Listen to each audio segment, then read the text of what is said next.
What if I told you that Arizona's governor has now vetoed the same gun rights reform not once, not twice, but 3 separate times? And this latest decision is reigniting a debate over whether law-abiding gun owners are being treated like criminals for simply wanting to exercise rights that are already protected under the Constitution. Let's get into it. On June 19th, while Arizona lawmakers were wrapping up another legislative session, dozens of bills landed on Governor Katie Hobbs' desk.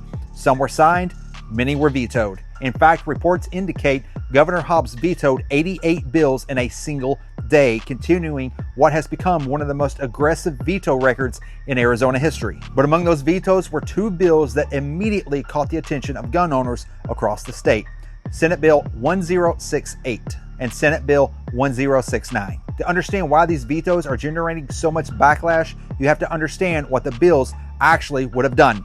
Let's start with Senate Bill 1068. Imagine you're a 25-year-old college student. You're legally allowed to carry a firearm. You pass the background checks. You've obtained a valid Arizona concealed carry permit.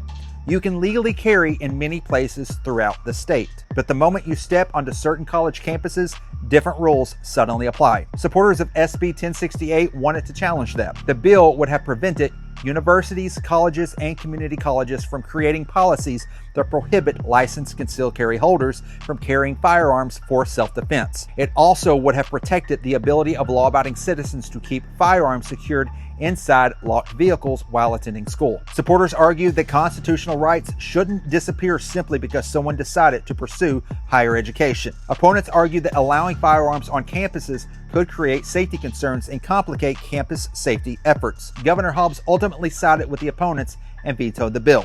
But that wasn't the only firearm-related legislation that she's rejected. The second bill may even be more controversial. Senate Bill 1069 focused on suppressors. And before anybody jumps to Hollywood movie scenes, it's important to understand what suppressors actually do.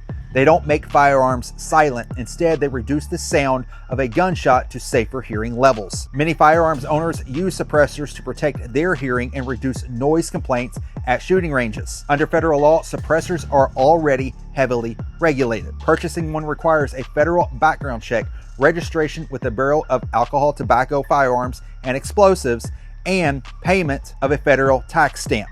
Supporters of SB 1069 argued that Arizona law should be aligned with existing federal regulations and that suppressors should not remain classified as prohibited weapons under state law. The bill would have removed so-called muffling devices from Arizona's prohibited weapon list. But Governor Hobbs vetoed that proposal as well. And that's where this story becomes bigger than just 2 pieces of legislation. Because according to Second Amendment advocates, this isn't an isolated decision. It is part of a pattern. This marks the 3rd time that Governor Hobbs has vetoed legislation involving campus carry reforms and suppressor-related protections. 1058, another firearm-related measure that had strong support among gun rights organizations. For supporters of these bills, the message is clear. They believe Arizona has some of the strongest firearm freedom in the country and that these proposals were simply intended to strengthen protections for law-abiding citizens. For Governor Hobbs and her supporters, the argument's different. They maintain that public safety concerns justify rejecting these proposals and that expanding firearms access on campus or change suppressor laws could create additional risk. And now the political battle shifts back to the lawmakers. Will Arizona Republicans attempt to revive these measures next year?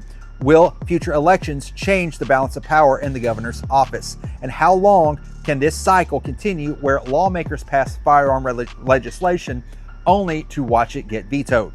Those questions remain unanswered, but one thing is certain. The fight over the Second Amendment in Arizona is far from over. And after 3 separate vetoes involving campus carry and suppressor reforms, neither side appears ready to back down. So I want to know again, what do you think? Should licensed concealed carry holders be allowed to carry on college campuses? And should suppressors be treated differently under Arizona law? I want to know what you think down in the comment section below. And if you want to continue to get updates on the biggest Second Amendment battles happening across America, make sure that you are subscribed, have notifications turned on. While you're at it, hit the like button because we'll be covering every single major development as it happens. And as always, thank you so much for watching, and I'll see you in the next one.